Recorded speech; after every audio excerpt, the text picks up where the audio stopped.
This is a show about facing fear, unlocking courage, and taking action. Courage isn't necessarily a daunting thing. It's going to give you more purpose. It's going to give you more drive. It feels like making a courageous decision is going to get you closer to who you aspire to be. It's knowledge plus faith plus action equals courage. We're programmed to work from graduating high school, college until we retire. We all assume that we can retire, which means you never work again. But if you think about bringing it forward in little sprinkles, 6 months off over the course of a 40-year career is a 1%. Can you afford to not work 1% of your career? Obviously yes, right?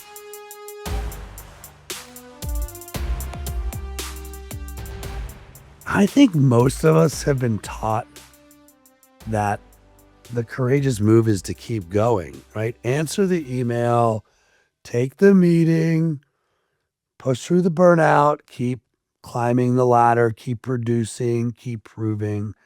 But what if the most strategic move you can make right now is the opposite of speeding up, but to step away? And what I love is over the last, we'll call it 1,500 days now, I've known my guest. We get a chance to spar every once in a while. I think, DJ, you've lived the Sabbatical Project. You got a new book that launches, I think, this week called Big Time Off. And I believe you're calling in from your fancy Harvard office right now, no? New digs since the last time we spoke. Right? Well, and so, first of all, congratulations, man. I mean, are you... we're kind of joking before the call. Do you need a sabbatical right now, or you just when will you take your next sabbatical? I think I got through the moment where everyone was saying, "Wait, so you're writing a book about sabbaticals on sabbatical?" And for anyone who's ever written a book, and I know that you've got one in you, it's the opposite of a sabbatical. And so I feel a lot lighter having shipped something that was important to me for so long.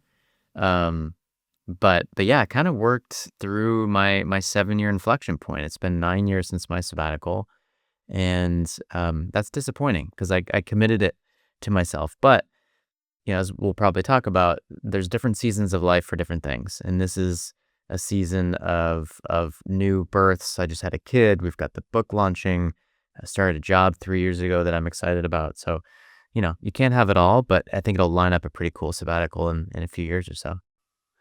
Yeah, I think about, when you find yourself in the keynote workshop arena, which that kind of comes with the territory. There's one of the things that I find myself talking about early in my keynotes, and it's just to set the context, it's state of our union right now. It's we're living in a worry war, and I would say it's not even worry war one. The worry war one was the pandemic, right? And we had this isolation illness that we were dealing with. We were stuck inside our heads. In some ways, it was a sabbatical. I guess you could say it that way. But it was, you were by yourself, and now here we are. I'm not sure if we ever won that worry war. We sort of slipped into worry war two, and if worry war one was the pandemic, worry war two, it's it's AI is coming for my job. It's anxiety. It's what's going to come out of Washington, D.C. next. It's the cost of eggs. It's, it's what's happening with Vladimir and maybe Elon. And you can feel how people are freaking out a little bit. And yeah. And so then on top of that, the idea of, and I wonder if this is the big fear that people are feeling, but if I step away right now, I'm going to fall behind. And I'm sure you must hear this, behind my career or behind financially or behind my peers. So what do we do with that reality? Yeah, no, I love where you're going on this. And I think to address the first thing you said, I actually wrote a piece in Time about how the pandemic was this forced sabbatical where, it wasn't fun and games for folks, but it forced you to step away from routine work and routine life and look at it, and truly look at it as opposed to just being stuck in it, right? In this worry war that you talk about. And so one of the things our sabbatical research participants talk about is you get this perspective, kind of like a near-death experience some have talked about, where you are zooming up and you're able to see how you've been living to date and actually get some perspective about how, you want to live in the future. So I do think that the pandemic was an inflection point and offered us to like a time to pull up a little bit. And then, as far as your second point and second question, I think describing in those terms is exactly right. People will say, I'm so busy right now, or I'm scared about where the everything is going, and how could I possibly take time off? And what I would say is, look back at the last 6 years, the last decade.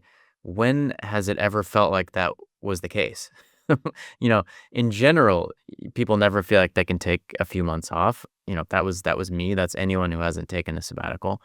But specifically in the past decade, things have gotten more and more urgent, leaving some of that important stuff that we really care about that we'll look back on at the end of our lives, not attended to. And so what I'm encouraging people to do is to understand that this is the super we're living in, and to think a little bit into the future, few years, 5 years, to say, like, let's plan for a time to take time off, as opposed to constantly every month, every year saying, I'm too busy, it's not the right time, that kind of thing.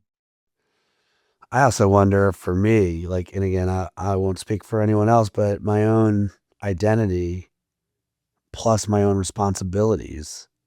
Like, it's so funny that we're having this conversation now. Granted, this will, folks know that we don't record this live. This will go a couple weeks ago, we'll say. Mm-hmm. I had, we do these courageous action chats, and they're not recorded. And I want leaders to feel safe to come in and share freely and collide with other leaders. And we don't even like promote it on LinkedIn. It's sort of been just sort of, the snowball of you colliding with other leaders, and these people should know each other. And if they can help each other. So this last one, we had Nicholas Alpon, who's a doctor, Cambridge PhD, who studies the way we're wired and what's actually going on with your brain with chronic fear. And I had brought up to him, DJ, like, I'm tired right now. Like, I feel I'm very grateful and I'm very blessed, but I also feel I've been running so hard this year. But my fear is that, well, my team is relying on me. And let's just in my head, Yeah. that's what I think. They're counting on me, and like, I need to be strong for them. But I also know, I'm like, I need a break. I need, whether that's a vacation, which I'm going on, in a week, or sabbatical, right? Mm-hmm. And one of the things that someone on my team said after the call was like, that's why we want to work with you, is you're genuine, you're real about it. You're not, that authenticity is a great place to start. Yeah. I do wonder though, if I go deeper on my own fears, right? Is it really, who am I if I'm not useful or needed or productive or working? Like, is it my own identity crisis? And do you hear this in your research? The first thing I would say is, you're not alone, right? I mean, I think especially entrepreneurs, people that build their own thing, you feel like you're heading towards freedom, and then you end up like constructing a prison around you, right? It's like a gilded prison that has the design and the mission that you wanted, or whatever the metaphor is, but you can't escape it. And so this notion of wanting to separate your identity from your work, and how hard that is when you're doing mission focused work, and when you hang up your own shingle, affects everybody. And then this concept of feeling like you owe something to your employees, to your customers, to your listeners, also makes a lot of sense. And I think the narrative that I'm trying to amplify is that, what if your business, your customers, your employees would be better off if you stepped away for a little bit, both from an employee standpoint, making the organization resilient so that it can run without you, like the get hit by a bus challenge, right? No And thanks. then, yeah, and then, Pass. and then, like giving them a chance to kind of step up, also giving them Ryan coming back feeling rejuvenated and maybe, not as snappy, or more excited about the work, or, able to take the business and their kind of tasks in the new direction. And so, I think it's a little bit of personal growth. I think it's a little bit of like business sustainability. But yeah, everything you're talking about, I hear all the time. Like your identity, the fear about what happens when you sub that identity out is important and true. But here we are in the middle of the summer, right? So the summer is like the world's most socially acceptable sabbatical for children. Um, there's no way that if we would design it from scratch, we would take our kids out of school for 3 months. It decreases their learning, right? There's called the summer slide, where they demonstrably decrease what they learned over the course of the year. It's a pain in the ass for parents. It causes a whole bunch of havoc. But I think the reason we keep it is because we have these memories about it being an amazing time growing up. I mean, I don't know why else we keep it. And so similarly, if you can just think about taking time off as being off of being productive versus saying like, I want to be on something else, on some, physical, adventure, on some creative project. And that's just the normal story we tell about a life, as opposed to this is a break, this is something vastly different. Because that's what summer vacation is. It's part of the story of growing up and getting educated. Let's kind of step back and just kind of go back to the one-on-ones here. So like, how would you describe, is there a definition you use for what is a sabbatical? Yeah. I'll start by saying that I hate the word sabbatical. I wish we didn't have to use it. I mean, I think if we lived in the world that I'm trying to kind of bring forward, you could just say, I want to spend a couple months, traveling with my wife, or this year I'm caretaking for my parents, right? We use the word sabbatical because it engenders this like prestige from academia, right? Where it's like you give it a name and you give yourself permission to be doing something that's not part of the normal story. In academia, it's like you get a year off where you don't have to teach, but then you sub back in research, which is basically the only way you get promoted, is the only way that you're measured. So it's kind of like funny that we use that term outside of academia to call it just a rest, but that it all kind of goes back to Shabbat and Sabbath and rest from the Old Testament.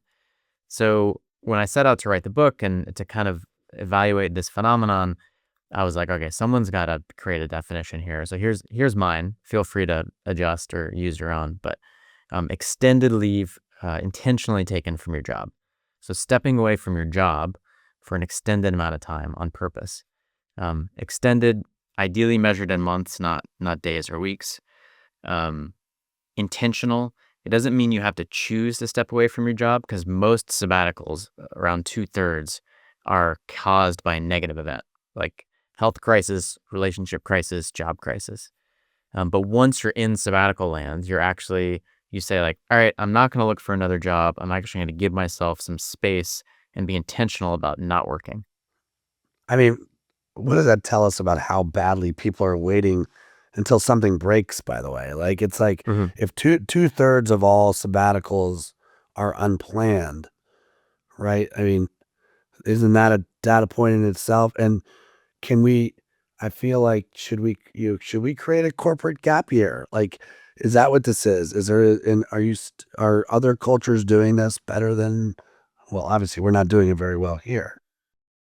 Yeah, no, I mean, listen, I'd be curious to hear what your experience is talking to people doing courageous things. My assumption, not having listened to your entire catalog, is that something happens in someone's life that forces them to do something courageous or gives them like the opportunity where it's so clear they should do the courageous thing. I don't think people like taking risks. I don't think people like change. I don't think people like uncertainty. And, so in a sense with sabbaticals, like you're doing something seemingly risky with a lot of uncertainty that is not the normal story that you hear. And just by doing that, by stepping away from something that's more solid, that's more common, you come back with more courage and more confidence, because you're like, I did this thing that most people are afraid to do, and I'm not only fine, I'm better. So what else can I do? Has that been your experience, that people just wait till it's too late to do stuff? I think some people, but it's so crazy. We're getting dangerously close to 300 episodes. And one of the big takeaways, I think there's a big takeaway from just the conversations, and that's Mhm. yeah, just like you, like most people that come on the show, they don't see themselves as courageous. They see themselves as real. They see themselves as truth tellers, right? And I think that's almost embarrassing to acknowledge that telling the truth is now an act of courage in corporate America. Mhm. We so want to avoid the hard conversation, even though we all know it needs to happen, and let's fill that gap. So like that's one. The other is I think it's way easier, good or bad, to build the resilient muscle Yeah. that we're responding. We're all catchers, not pitchers. And so when we go into an organization, you'll see like, oh, wow, they're once again, that muscle's great on resilience, Mhm. but they're not designing the courageous muscle where they should take 10% of their budget and be a little bit more Right. right. Where are we gonna throw fastballs? Um, it's been a while since you took your sabbatical. From what I remember, did you walk like nearly 900 miles across Japan? Am I making this up? No, yeah. It seemed like a good idea at the time. And I wouldn't do it. I would do it again, but I wouldn't do it again, if you know what I mean. Yeah. I'm glad that it's in my past. But yeah, and I always want to be careful talking about my sabbatical because like everyone has access to different sabbaticals at different times of life. And, I had kind of broken free from work, from relationships and had a lot of time and space.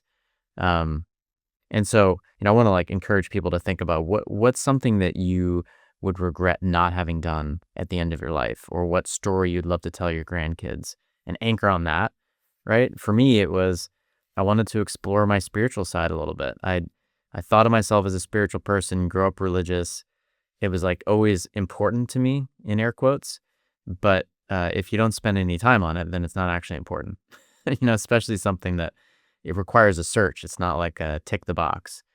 And so I felt like the pilgrimage, where I walked around these 88 temples in Japan, it was not only kind of a physical challenge and a way to get out of my head and into my body, but it was also just a commitment device to say like, all right, well, I'm going to at least spend 6 weeks thinking a lot about this. And so giving yourself like a commitment device to work on a thing that's important to you. We're taking the kids out of school and we're going to Mhm. Japan later in Oh, the year for a couple weeks. It's not a 6-weeker, but I know me, like this is improvement for me because usually I would do like, oh, it's not that you're looking to do the bare minimum, but mhm. I think when fear wins, you're like, well, I could probably do it for a week or 8 days. And I'm like, you know what? No, Yeah. let's go do this and enjoy this and make some memories and breathe and just be together and see where it takes us. So I'm going to be picking your brain on which of the 7,000 temples you saw Yeah. that we are the must hits versus the not hits. Um, I don't see us getting away from this episode at some point without asking you, okay, from a regret standpoint or from your next sabbatical, whenever that might be, what's on that list? What's on that sabbatical list? You don't need to answer now. Well, maybe we'll save that for the end. But I I wonder, are you are you a fan of remote work? Because is like 'cause that's different than a sabbatical, right? But Mhm. is it like I almost feel like there's, for some reason I'm thinking about Bill Simmons right now is in your backyard. And Mhm. he used to talk about storytelling. Like Mhm. when you have to turn a newspaper, you got to turn a story every day and there's a process for that. But like Yeah. slow cook storytelling is always, and this is his perspective, it's always better. The rules are different. And in Mhm. some ways, isn't that the same as remote work as you're on a certain amount of days a week, off Mhm. certain amount of days a week versus a sabbatical? What's Yeah. your take on remote? I think that so many things about remote work. First, I think that we wouldn't have known and given ourselves the permission to really lean into remote work were it not for the pandemic. I think like the underlying conditions were already there pre-pandemic, and I think we've since kind of created even more context and ability to work remotely, which is great. And back to our earlier topic, it was catalyzed by crisis. It wasn't catalyzed by people saying, you know what, I think it'd be nicer if I could just be able to drop my kids off at an appointment and not have to go in and back from the office and get shit from my boss, right? So It had to be catalyzed by something externally. The pessimistic view on remote work for me is that it's another one of these like small incremental pieces of hay to break our back with like you can never escape work. There's a article in the Atlantic about the infinite work week that's being like kind of catalyzed by AI. And so now like you don't have to go into an office, you can work from wherever, which means it's more difficult to disconnect from work. So that's the downside, I think, of remote work. Whether or not it's a sabbatical, I think remote work and doing more remote work is a common outcome of a sabbatical, where someone's like, listen, I took time off and actually I want to be around the home more. I want to have more flexibility. I'd rather spread work around and push it in different parts of my day so that I can be present for my kids' sports games or walk my kid to school or what have you. So I view remote work as like one of the positive things that we do to balance our work and our life in a way that kind of works for us as a society and as individuals. However, I think every person who has taken a sabbatical has taken a vacation, and they're saying there's like something vastly different going on. Every person who's like taken a sabbatical who's done remote work is like, I love remote work, but there's something vastly different to taking months off at a time on something that's not work. There's boredom in there. There's like experimentation. Some stuff works, some stuff doesn't. There's things you do that are play that have no kind of purpose. And so I think the advent of more remote work, great. I think it's probably an outcome of a lot of sabbaticals, but I think it's pretty different from not working. I'm curious what your take is on like the person that's listening right now that's going, this sounds amazing, but there's no way I can afford it. Like, what do you say to that? I'd ask the person, and listen, I want to preface by saying, like, of course, very few people feel like they can afford it. Like, I mean, Yeah. it's, right? I mean, we're programmed to work from graduating high school, college until we retire. We all assume that we can retire, which means you like never work again after a certain point in our life, right? But if you think about like bringing it forward in like little sprinkles, 6 months off over the course of a 40-year career is like 1%. So if you think about it that way, can you afford to not work 1% of your career? Like, obviously, yes, right?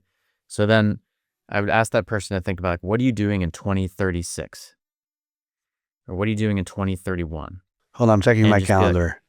yeah, and like, okay, so great. Now set like a summer, you get your like adult summer. You take 3 months off, got kids, if not, empty nester, save 5% a year, save 10% a year, and put the stake in the ground in the future when you can afford to do it and work your way there. Because if something's important enough to you, if you can, again, like step back and say, what are the things that I want to do in my life that are important that I'm not making time to do, and be real with yourself. Like, are you ever going to do them in the way that your life is currently working? And the answer is probably no. So put the stake in the ground, 5-10 years in the future. I've got people in the book who are teachers, nonprofit, employees, like, who just made it work because it was important to them. But of course you can't take it right now. You might be able to if our companies, offered policies, and many of them do. But when you have to save, when you have to keep your health insurance, when you have to deal with all the logistics with kids and mortgage and family, like, you just got to expand the calendar out. Well, it feels like, I think you make a point. This is a health insurance policy in some ways, right? Isn't this fall under preventative care from your perspective? Yeah. I mean, to your point earlier around, like waiting into a crisis to take off, we don't, or at least we shouldn't. We don't wait until the car breaks down to change the oil or the root canal to go to the dentist. Like we do these things that they're a little bit of a pain in the ass. They cost money. They take time as routine maintenance of the machines, of our body, things like that. And so I view this as like a routine maintenance where over the course of a 40, 50-year career, you intentionally take some time off instead of waiting for a sabbatical to like take you. Smart to do, but I'm the worst. I said I was going to take a sabbatical every 7 years. And so it's not like I'm sitting here, Right. high on my horse saying like, why can't you all figure this out? It's tough. Well, also, like, it's tough because one, like you said, I'd love to take a sabbatical right now, and Mhm.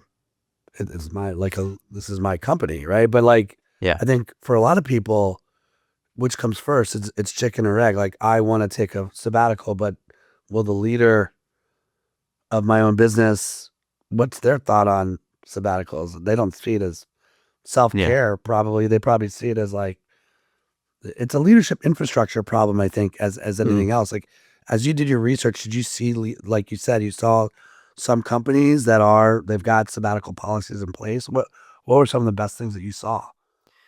Yeah, I mean, the goal of the book and the research and just stepping back, the reason why I spent so much of my life doing this, I had no intention to be the sabbatical guy. Was just I felt like the the transformation that I saw in myself and all the people I spoke to who had taken this extended leave was so big and important that I wanted to see if we could produce some rigorous data around it. And that became an academic study, and then, obviously talking to dozens, hundreds of people and companies, which make up the book. But, you know, at the end of the day, um, companies, individuals have to make it a priority in the future, right? And they have to kind of outline a way that it works within the framework of what they can do. When you're an individual and you own your own business, I do think you have to kind of put the frame of the calendar 5 years ahead of time and say, like, what do we want this organization to look like? What can I learn when I step away? Some of the best stories that I heard are from CEOs that stepped away. They saw who kind of stepped up in their absence. They came back and said, man, I've been doing all the stuff that I had to do when I hustled and created this organization at the very start. But now that I'm a leader of a large growing organization, I should not be doing a lot of it. Right. Um, and so it's about telling those stories so that becomes a possible way that companies are developed and operate, and raising the profile of a lot of companies that already offer it, like Adobe, Genentech, Automatic, the company behind WordPress. McDonald's has had a sabbatical policy for 50 years. It's all around us. It's just not the common story that you hear. And I think there's still a little bit of stigma around taking time off that's decreasing over time. It's called the work devotion norm, where the theory of change here is that the more people that talk about their sabbatical, the more people will take them because they feel permission. Those people will implement policies inside of their companies to enable people of all means and shapes and stripes to be able to take it. And then before you know it, it becomes the narrative about what we do. In the same way that paid parental leave, not the norm. We're still pretty far off from like high income earning countries, but you'd kind of scratch your head if you joined a company that didn't have parental leave, right? And that's kind of where we're heading. How do you want someone to, I mean, this might be the wrong word, but use big time off? Is it just marinate in big time off? Is it a is it a guide for me to like, oh, I'm realizing, I mean, it's almost like by the time you pick up the book, you kind of know there's a reason you're picking up the book. But is it two audiences? Like, hey, if I'm at a company and I'm a leader or I'm the chief people officer, it's the infrastructure versus the person that actually needs the sabbatical. Yeah. Yeah. I think there's two audiences. One are people, like you say, that kind of know deep down that they should take one, and it's been on their bucket list for their entire life. And they're like, here's a sign.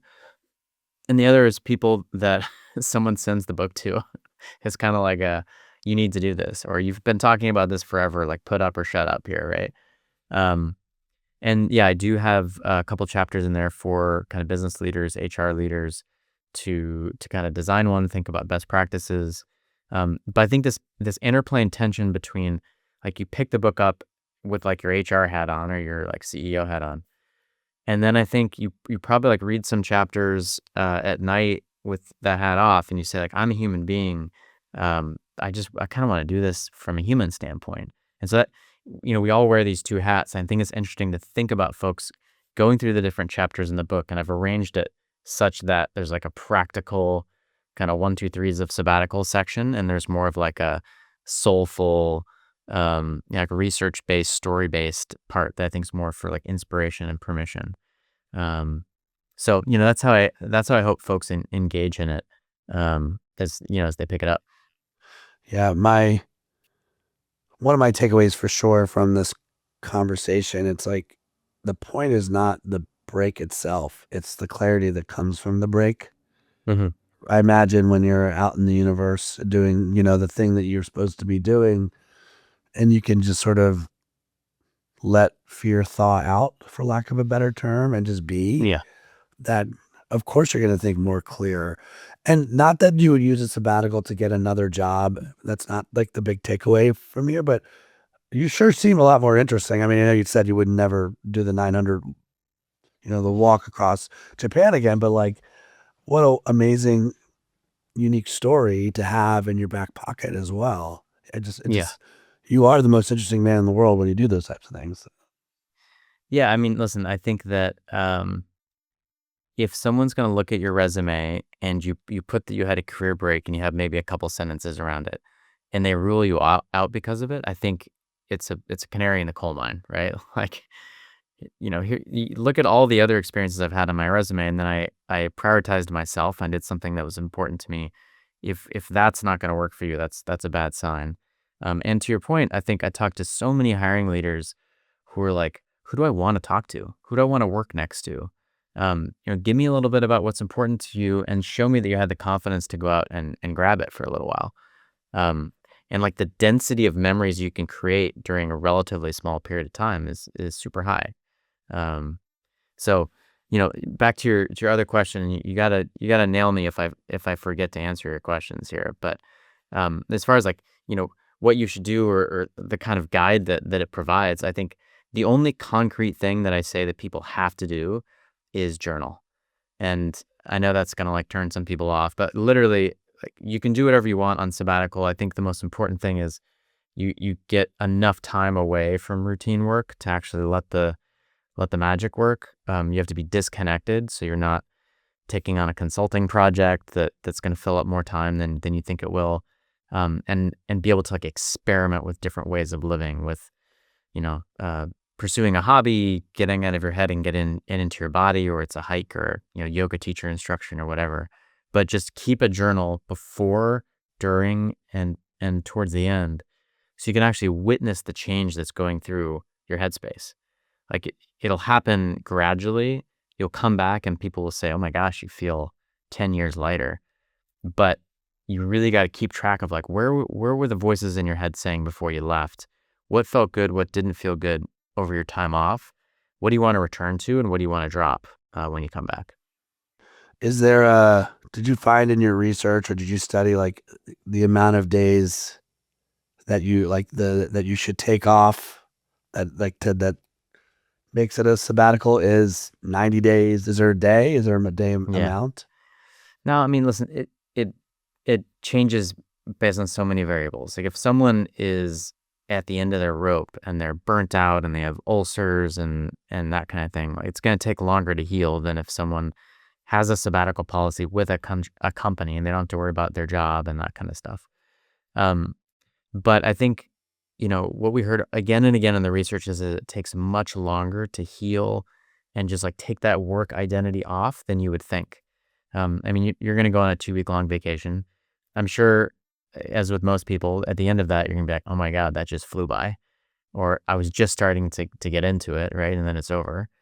And so people say it takes 6 to 8 weeks to just start to feel like yourself again, and not like a person whose tasks are piling up in the background, because that's the difference between a vacation and a sabbatical or parental leave. It's like you're gone for so long that someone else has to take the work, which means that you're not thinking about it as much, right? And I'd recommend like over 2 months. If you can do 3 to 6, great. A lot of people say 6. I did 4. Wish I would have done more. Because the hard part is carving that out, right? Like an incremental few weeks here or there aren't going to break the bank. But when will you have a chance to carve out 4 months again? Like I haven't in 9 years. Yeah. Well, it's good. I'm taking note too, for just myself and for my team. And I love the idea of, to your point, and we're a small and mighty team, but I love the idea of what happens if I step away and just let the team go. My favorite, I love to make up words. What a surprise, the writer makes up words, but figure it out ability is one of my favorite ones. And it's like, Yeah. you walk away and I know my team would figure it out, and I faked that they would. So it's, I'm going to take vacation first, but then come back and I did mention, okay, do you have a spot or adventure circled that's on your list? And also, are you a solo sabbatical? Do you have to be solo for it to be a sabbatical, or is there like groups of sabbaticals? Yeah. Well, okay. So going back to your team real quick, this figure it out ability, um, I think that there's conceptually knowing that your team can take things on, and then there's the experience of it, right? And all of us business owners or people that work with teams, like it's hard to believe that someone can do the job you're doing or that things will get done until you actually do it. And so I think in the book I talk about like the kind of Aristotelian concept of metis. It's like knowledge that you have to like experience to get, right? Like the experience of a sailor, right? You can't just like read it in a book. And so this notion of like, what am I like? What is the organization like when I'm not there? You have to experience. So I kind of encourage you to think about that. And I also think these smaller trips have worth. Like it's a gateway drug where you take 1 month or 1 week, then you take 2. Then you're like, what if I took a month next summer just while my kids are out of school, or and then you build up to it. So I would encourage you to keep doing that. And I want to hear about your sabbatical dreams and why you haven't been able to take one yet. But I will answer your question, which is, I think about the future. So we just had a kid. I'm excited to get the kids either before they're kind of like fully walking, talking, autonomous units where you can like travel and have a cool experience where maybe help is cheaper, or meals are delicious, or the outdoors is close and easy, or early in their childhood where you can give them access to an experience that they'll remember for the rest of their lives, living in another culture. My wife, her dad is an academic, and they lived in France when she was a little kid, and she learned French and still annoyingly pronounces croissant accurately. And then they lived in Australia when she was in middle school, and that year totally changed her perspective about the world and growing up and like being a woman, coming of age in another country. And so I think that's a gift you can give your kids, that like, yes, I have some bucket list things I'd like to take off the list, getting my pilot's license, like upping my scuba certification. But I think giving your kids the experience of there's more out there in the world is the priority on the next one. I don't think that's any different than mine, and I will say mine might be slightly more selfish. Like it might be more like about. I think selfish gets a bad rap. I think if you said bullish, right? Yeah. And right, selfish is different than self-absorbed, right? But like, it's always about perspective to me. Like I don't know if the data is still the same as what it was when I last looked it up, but there was some data point that 50% of the U.S. population live 50 miles from where they were born. So the apple really doesn't fall far from the tree. And it's like, we wonder why I'm making a leap here, but like we continue to scream over people versus actually hear what they have to say. And so what I love most about my life on the consulting side, on the keynote and the workshop side, is I get to go see all these amazing people that live in different places in the country.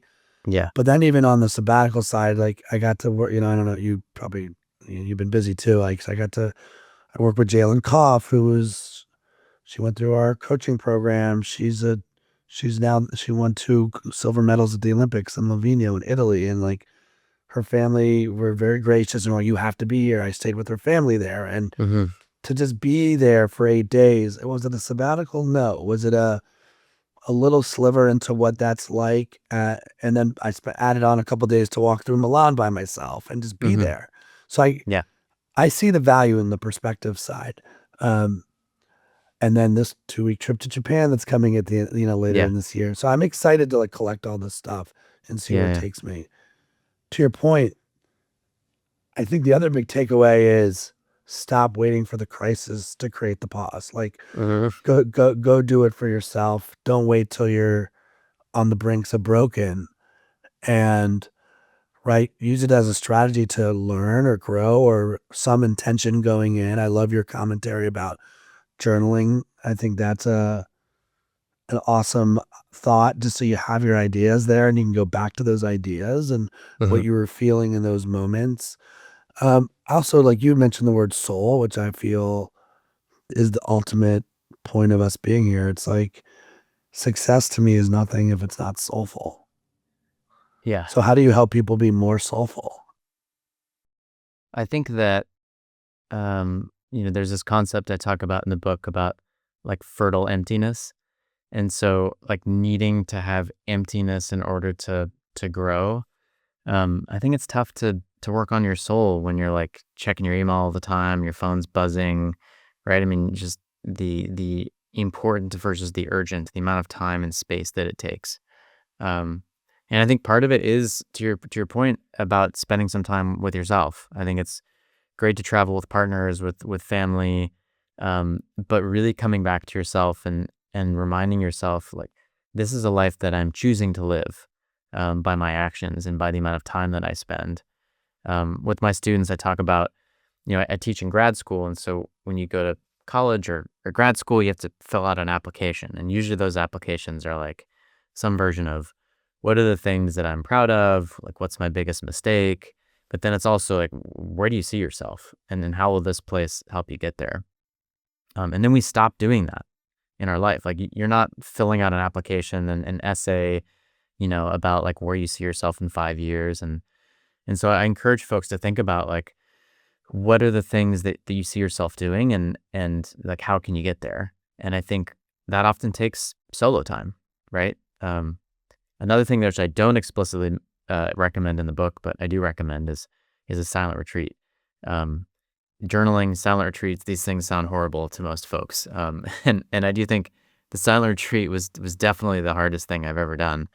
But just getting to spend time with yourself where you don't have any other inputs and saying like, who am I? Who am I becoming?